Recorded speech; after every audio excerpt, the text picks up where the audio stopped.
মুখখানা শুকিয়ে গেছে। আমি বরং ওদের জন্য একটু শরবত করে আনি, বুঝলে? এই কয়দিন যা দখল গেল ওদের প্রতি। না না জেম্মা, সেসবের দরকার নেই। তোরা যে কাজের জন্য গেছিলি সেটা হলো? মানে আমরা তো শুনলাম ছেলেকে তো খুঁজে পাওয়া দূরের কথা, উল্টে কৃষ্ণাই নাকি হারিয়ে গেছে। হ্যাঁ তাই তো বলছে ওনার জামাই। আমার ছোট দিদিকে খুঁজে পাওয়া যায়নি, তাই না? তোমরা চেষ্টা চরিত্রে করেও পাওনি খুঁজে, সেই জন্যই আমার শ্যামাটা আসেনি, তাই তো? হ্যাঁ ঠান্ডা, কৃষ্ণা শিবার মায়ের সঙ্গেই ফিরবে। মা কথা দিয়েছেন উনি কৃষ্ণাকে ঠিক ফিরিয়ে আনবেন।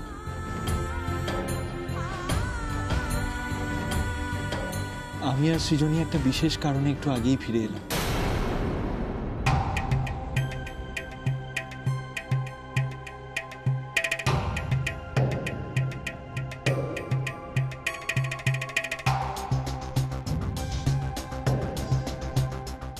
ওদের চাচিকে নিয়ে ওরা কি করছে আমাকে সেটা জানতেই হবে।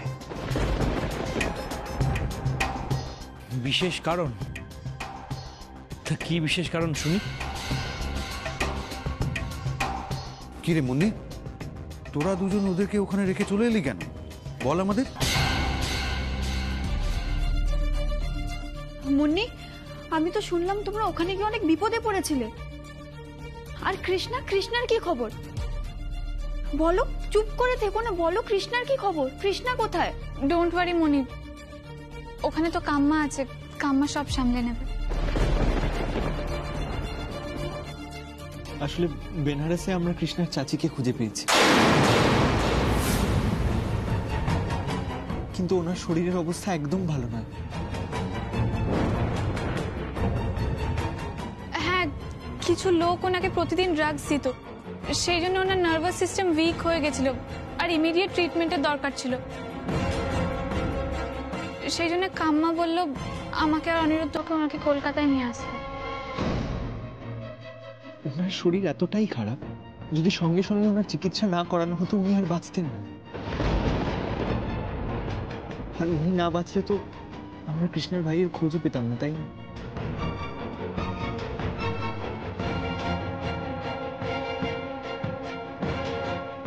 ও, তার মানে ওই লক্ষ্মী চাচি এখন কলকাতায়। বাহ, ভেরি গুড। শ্যামা যাতে ওর ছেলেকে খুঁজে না পায় সেই ব্যবস্থা তার মানে আমি এখন কলকাতায় বসেই করতে পারবো। তাহলে তো তোমরা ওখানে গিয়ে কিছুই জানতে পারোনি। তেমনটা ঠিক নয় জেঠুমা, চাচি আমাদের একটা খবর দিয়েছে।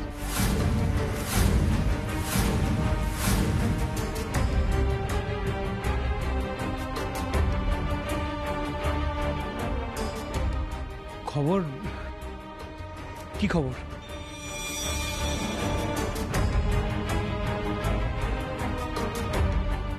মোহনদাসজি নামক একজন ভদ্রলোককে চাচি বাচ্চাটিকে দিয়েছিলেন। তারপরে ওই ভদ্রলোক হয়তো কলকাতায় বাচ্চাটিকে কোথাও রেখে গেছিলেন, সেটা জানা যায়নি। আর ওই ভদ্রলোক সম্পর্কেও এক্স্যাক্টলি কোনো ইনফরমেশন এখনো পাওয়া যায়নি। পেলে হয়তো কৃষ্ণের ভাইকে সত্যি আমরা খুঁজে বার করতে পারবো।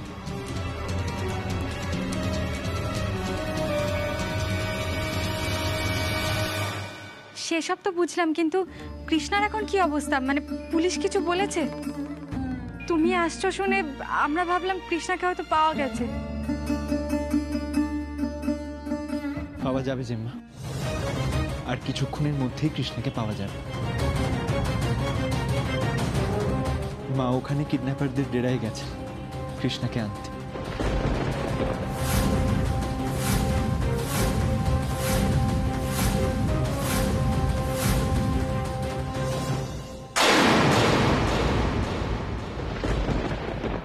আমার সামনে দাঁড়িয়ে আমার মেয়ের সম্পর্কে মিথ্যে গল্প শোনাচ্ছ তুমি আমাকে? কথা ঘোরানোর চেষ্টা করছি, এত বড় সাহস তোমার? কেন মিথ্যে কথা বলবো? কেন কথা ঘোরাবো? দেখুন, আমরা ভালোভাবেই জানি আমাদের মেয়ে আপনার কাছে আছে, তাই প্লিজ শান্ত হয়ে সত্যিটা একটু শোনার চেষ্টা করুন, প্লিজ। চুপ করো। সত্যিটা কি সেটা আমি জানি। আমি জানি নিখিল,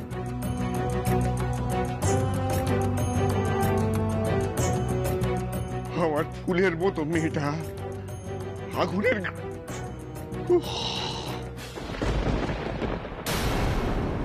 সবাই বলেছিল অ্যাক্সিডেন্ট অ্যাক্সিডেন্ট অ্যাক্সিডেন্ট হয়েছিল, কিন্তু আমি জানতাম ওটা অ্যাক্সিডেন্ট নয়, অ্যাক্সিডেন্ট ছিল না সেটা। কারণ নিখিল, আমার মেয়েকে তুমি যে মানসিক আঘাত দিয়েছিলে সেটা সহ্য করতে না পেরে আমার মেয়েটা ওই আগুনের মধ্যে নিজেকে সঁপে দিয়েছিল। কত জ্বালা সহ্য করতে হয়েছিল আমার মেয়েটাকে।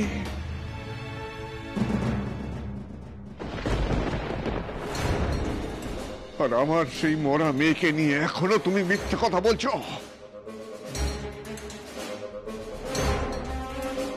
শারীরিক মানসিক সব রকম কষ্ট তুমি ওকে দিয়েছিলে। আমার মেয়ে রষ্টির মৃত্যুর জন্য একমাত্র তুমি দায়ী নিখিল, তুমি।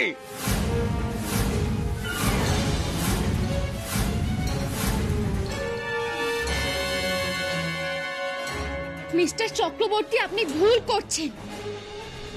ছোট কর্তা কোনো কিছুর জন্য দায়ী নয়। এতগুলো দিন ধরে আপনি একটা ভ্রান্ত ধারণা নিয়ে বসে আছেন, আর এবার সেটা ভাঙতে হবে। আচ্ছা, আমি ভ্রান্ত ধারণা নিয়ে বসে আছি? শ্যামা, তুমি ভ্রান্ত ধারণা নিয়ে বসে আছো তোমার স্বামী সম্পর্কে। আপনার এই ভুল ধারণা আমি আজকেই ভেঙে দিচ্ছি। আপনার এই ভুল ধারণার আড়ালে যে কত বড় সত্যি লুকিয়ে আছে সেটা আপনি ভাবতেও পারছেন না।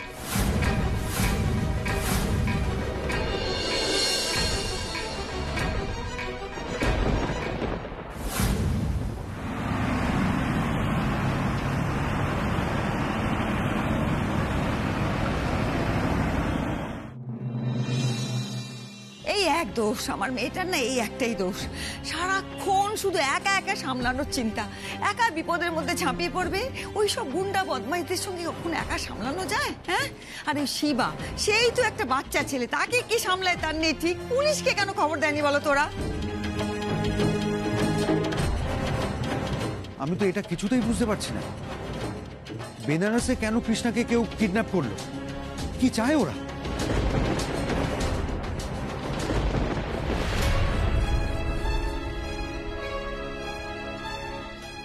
কিডন্যাপাররা কৃষ্ণার বদলে বাবাকে চায়।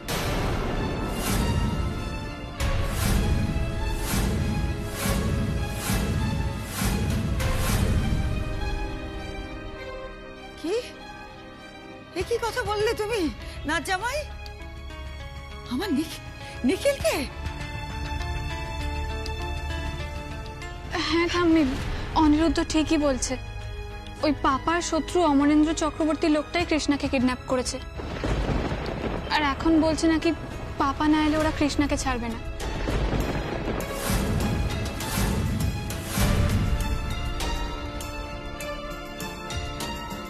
ওই অমরেন্দ্র চক্রবর্তী যে ভয়ঙ্কর খারাপ লোক। শুধু খারাপ নয় মা, লোকটা বড্ড উন্মাদ। কি হলো ব্যাপারটা? লোকটাকে তো আমি বলেছিলাম নিখিল চৌধুরীকে এনে দেব, লোকটা নিজেই সেই ব্যবস্থা করে নিল।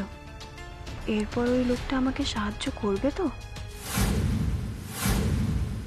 এখন আর জামাই সব তো জানো যে বদ্ধ উন্মাদ লোক সে, তার কাছে শ্যামাকে একা ছেড়ে দিতে আছে?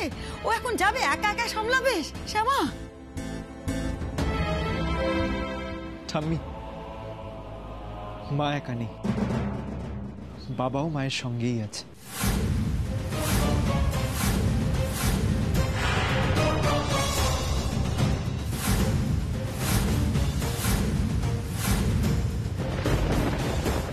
একদিকে ভালোই হলো, অমরেন্দ্র চক্রবর্তী নিখিল চৌধুরীকে পেলে প্রাণে বাঁচতে দেবে না। ওই লোকটা না ফিরলে একদিকে বাড়ি, ব্যবসা সবকিছু কবজা করতে আমার সুবিধাই হবে। না জামাই, তার মানে তুমি বলছো যে আমার নিখিলটা এখন ওই বেনারসে আছে, তাই তো? এবার সে যাবে ওই ভয়ঙ্কর লোকের কাছে। হ্যাঁ হ্যাঁ ঠাম্মি, কাম্মা অনেক বারণ করেছিল পাপাকে, পাপা কিছুতেই শোনেনি।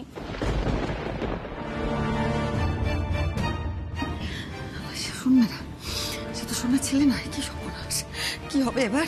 সে কি শুনেছে কোনোদিন কোনো কথা? কি বিপদ হয়ে যাবে এবার? আমি কিচ্ছু হবে না।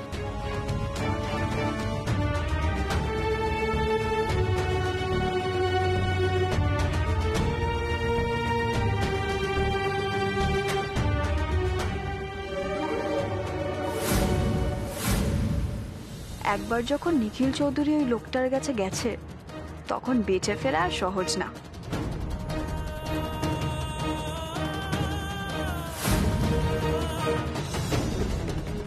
ডোডোর বাবা একজন বোকাশোকা লোক, বাট এই অশোক চৌধুরীকে নিয়েই যা সমস্যা, কিন্তু সেটা আমি ম্যানেজ করে নেব।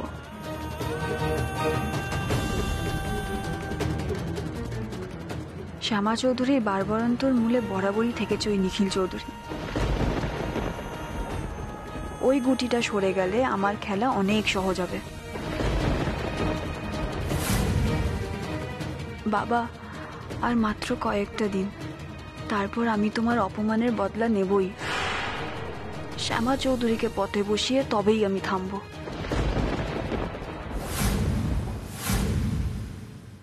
এই কি ভুল, কি ভুল? এক্সপ্লেন করো, এক্ষুনি এক্সপ্লেন করো, না হলে কিন্তু তোমার চোখের সামনে। প্লিজ প্লিজ, আপনাকে কিছু করতে হবে না। আর ভুল ভাল কাজ করে নিজের ক্ষতি করবেন না, আমি রিকোয়েস্ট করছি। প্লিজ প্লিজ বলুন কৃষ্ণা কোথায় আছে, তাহলে আপনার মেয়ের ব্যাপারে আমরা সবকিছু বলে দেবো। প্লিজ একটু সহযোগিতা করুন, বলুন কৃষ্ণা কোথায়, বলুন। ও আচ্ছা আচ্ছা, এবারে বুঝেছি। হ্যাঁ, কর্তা গিন্নি দুজনে মিলে একবারে প্ল্যান করে আমার কাছে এসেছো। আমার মেয়েকে নিয়ে নানান গালগপ্প আমাকে শোনাবে, আর সেটা শুনে আমি বিশ্বাস করব, সব মানবো। হ্যাঁ, বাচ্চা ছেলে পেয়েছো আমাকে।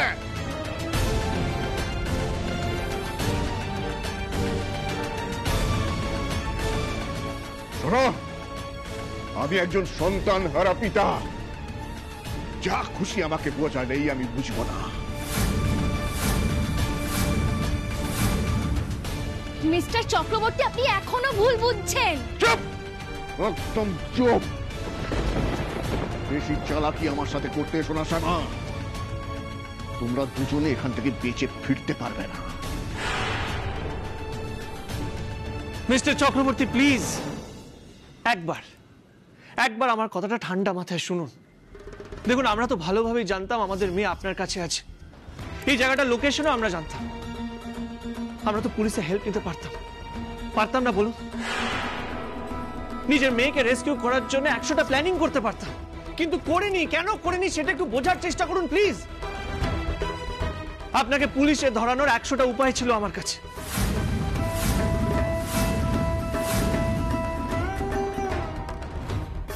দেখুন মিস্টার চক্রবর্তী, আমরা এখানে এসেছি মা বাবা হিসেবে নিজের মেয়েকে ফিরিয়ে নিয়ে যেতে, আপনার সঙ্গে কথা বলতে, আপনার ভুল ধারণা ভাঙতে।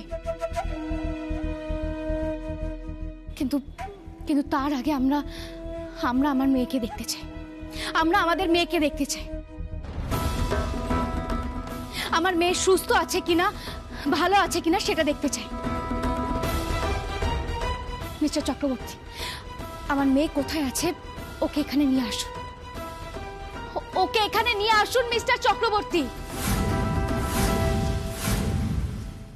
স্যারজি, আপনি কেন এসব ফালতু বাচ্চাদের সময় নষ্ট করছেন? এসব বলার শোনার সময় এখন নেই। হ্যাঁ স্যারজি, আপনি একবার বলুন, এই দুটো লাশ আপনার সামনে বিছিয়ে দেবো। এদের দেখে আমার খুন চড়ে যাচ্ছে স্যারজি। স্যারজি, আপনি সিগন্যাল দিতে দেরি করবেন তো আমি নিজে এদের মেরে দেবো।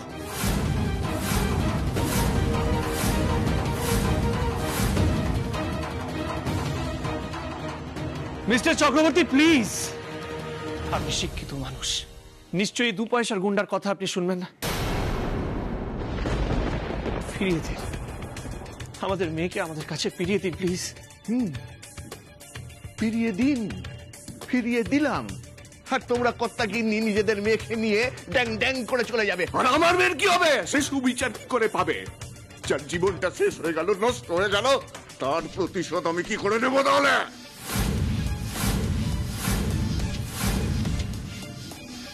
যেটা নষ্টই হয়নি তার শোধ আপনি কি করে নেবেন মিস্টার চক্রবর্তী?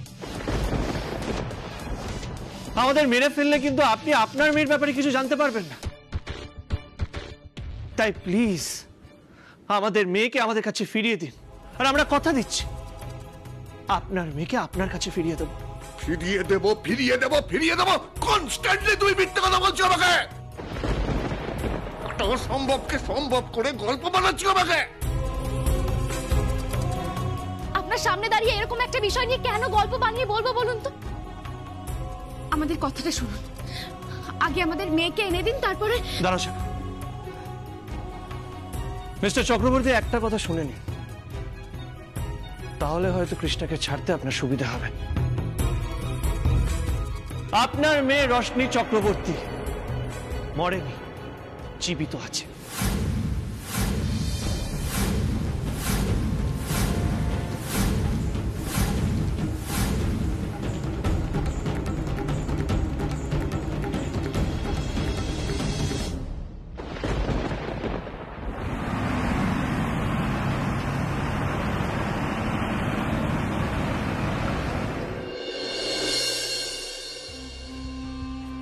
অনিরুদ্ধ, কতটা জার্নি করে এলে, শরীর টরীর ঠিক আছে তো? না আসলে দেখো, তুমি না ছেলে মানুষ তো, তাই ব্যাপারটার গভীরতাটা বুঝতে পারছো না। আমি ছেলে মানুষ নই মেজো জেঠু। কোনো কাজের দায়িত্ব নিলে আমি সেটা শেষ করতে পারি, আর আমি সেটাই করছি। শোনো না বাবা, অবশ্যই তোমার তো দায়িত্ব আছে, তুমি কত ভালো ছেলে, আমাদের বাড়ির যোগ্য জামাই, কিন্তু আমার কথা সেটা না। আমার কথা হচ্ছে আসলে দেখো, নিখিল শ্যামা তো নেই, যদিও লক্ষ্মী চাচির লাইফ রিস্ক হয়ে যায় তখন খুব প্রবলেম হয়ে যাবে।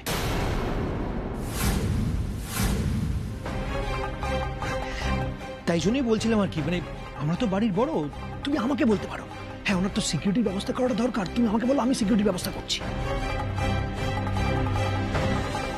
ক্ষমা করবেন মেজো জেঠু, চাচির সম্পর্কে কোনো ইনফরমেশন আমি আপনাকে দিতে পারবো না, মা বারণ করেছে। কি বলতো অনিরুদ্ধ, তোমাদের জেনারেশন এটাই প্রবলেম, তোমরা নিজেদের লোককে ভরসা করো না, একদমই করো না। আচ্ছা তুমি কৃষ্ণার হাজব্যান্ড, আমিও তো জেঠু নাকি, মানে আমার তো ইচ্ছা করে একটু হেল্প করতে তোমাদের, তোমরা বোঝোই না। তুমি যদি আমাকে বলো খুলে ব্যাপারটা, আমি তাহলে একটু হেল্প করতে পারি, সিম্পল। আর সেই ছেলে যদি ফিরে আসে, সে তো আমাদেরই বাড়ির ছেলে হবে, তার কি খবর আমি নিতে পারি না? আমি সবটাই বুঝতে পারছি মেজো জেঠু, কৃষ্ণার জন্য আপনার খুব চিন্তা হচ্ছে, কৃষ্ণার ভাইয়ের খোঁজ আপনি নিতে চান। আপনি মায়ের জন্য কিছুদিন ওয়েট করে যান, মা তো ফিরেই আসবেন, উনি ফিরেই আপনাকে যা বলার বলবেন। আজ বলছো না, বলো না, তবে বুড়ির হদিশ আমি বের করেই ছাড়ব। চিকিৎসা করে যদি ও স্মৃতি ফিরে আসে, তাহলে তো আমাকে চিনতে পেরে যাবে, আমি ধরা পড়ে যাব। না না, এত রিস্ক আমি নিতে পারবো না কখনোই। আমি ধরা পড়ার আগেই ওই বুড়িকে পৃথিবী থেকে সরিয়ে ফেলতে হবে, যে করেই হোক।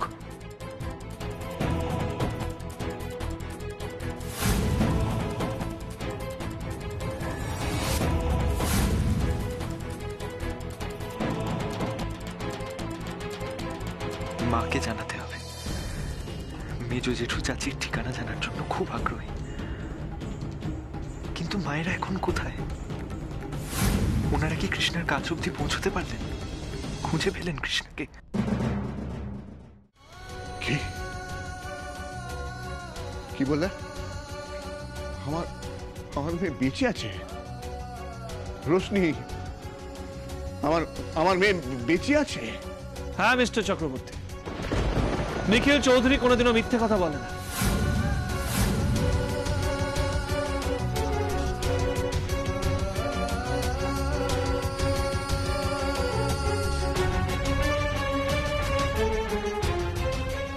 হাওয়া উল্টো লাগছে কি বুটা পাল্টি খেয়ে যেতে পারে। আর কৃষ্ণাকে নিয়ে আমি যাতে ভেগে যেতে পারি সেই ইন্তজাম করা। এই না না না, দাঁড়াও, তোমাদের মুখের কথাতে আমি বিশ্বাস করব না। আমি চোখে দেখতে চাই, আমার মেয়েকে দেখবো, আমার মেয়ে আমার রশ্মির সামনে দাঁড়িয়ে আছে, তারপর তোমার মেয়েকে আমি ফেরত দেব। জাহাজে আগুন লেগে রোশনির শরীর অনেকটাই পুড়ে যায়, কিন্তু ও মারা যায়নি। তারপর একটা বিচে ওকে অজ্ঞান পাওয়া গেছিল। চেকোস্লোভাকিয়াতে ওর ট্রিটমেন্ট হয়, অনেকদিন কোমায় ছিল, কিন্তু এখন অনেকটাই সুস্থ। কি বলছো, কি বলছো? আমার তো মাথায় কিছু ঢুকছে না। আরে আমি তো স্বপ্নে আমার মেয়েকে দেখতাম, ও বলতো আমাকে, আমার খুব কষ্ট হচ্ছে পাপি, বলতো তো আমাকে। মিস্টার চক্রবর্তী, শেষ সব আপনার মনের ভুল। হ্যাঁ, আপনার মেয়ে কষ্ট পেয়েছে, কিন্তু কিন্তু ও জীবিত আছে।